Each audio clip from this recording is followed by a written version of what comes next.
Jack E4 ইবি ইবি E5 এই দুইটা কিভাবে রিমুভ করব এই ভিডিওতে দেখিয়ে দেব। দেখতেই পাচ্ছেন ইবি ইবি হচ্ছে মূলত হলো প্যাডেল ইউনিট।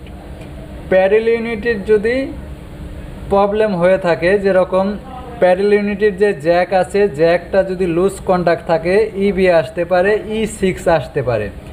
আবার যদি জ্যাক খোলা থাকে ইবি আসতে পারে, E6 আসতে পারে। ঠিক আছে, এই মূলত হচ্ছিল প্যাডেল ইউনিটের জন্য ইবি আর E6 আসে।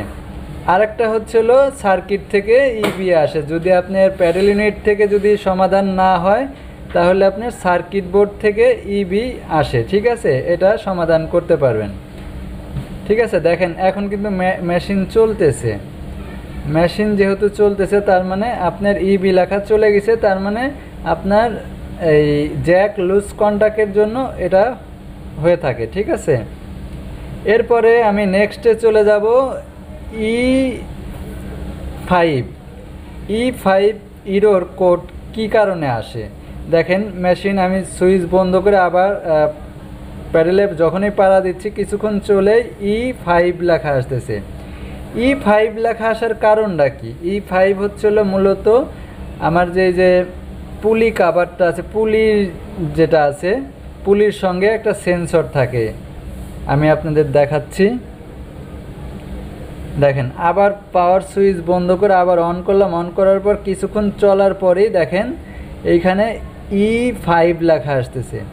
E5 যেহেতু লেখা আসতেছে, এখানে পুলি নাই। দেখেন এইখানে যে পুলি, এই পুলিটা না থাকার কারণে E5 আসতেছে। এই পুলি যে দেখতে পাচ্ছেন, এই পুলি দুইটা ম্যাগনেট আছে। এই ম্যাগনেট যদি না থাকে, সেন্সরের ঠিক মতো কাজ না করলে আপনার E5 আসবে। ঠিক আছে, তাহলে এই পুলি সুন্দরভাবে লাগিয়ে দিতে হবে। দেখেন আমি লাগিয়ে দিচ্ছি, লাগিয়ে দিয়ে মেশিন চালিয়ে আপনাদের দেখাচ্ছি। ঠিক আছে, দেখেন পাওয়ার সুইচ অফ করে নিয়েছি, অফ করে অন করলাম। দেখেন এখন কিন্তু মেশিন চলতেছে। তার মানে আপনার পুলি খোলা থাকলে আপনার E5 আসবে।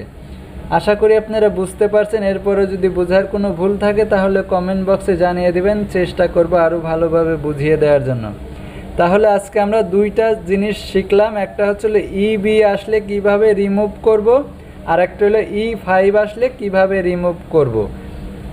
ঠিক আছে, দেখেন আমি এখন আবার মেশিন পাওয়ার সুইচ অন করে আবার মেশিন চালিয়ে দেখাচ্ছি। ঠিক আছে, দেখেন মেশিন কিন্তু আমার চলতেছে। ঠিক আছে, তাই ভালো থাকবেন সবাই, সুস্থ থাকবেন। আজকের মতো এখানেই বিদায় নিচ্ছি। পরবর্তী ভিডিও দেখার জন্য আমন্ত্রণ রইল। আল্লাহ হাফেজ।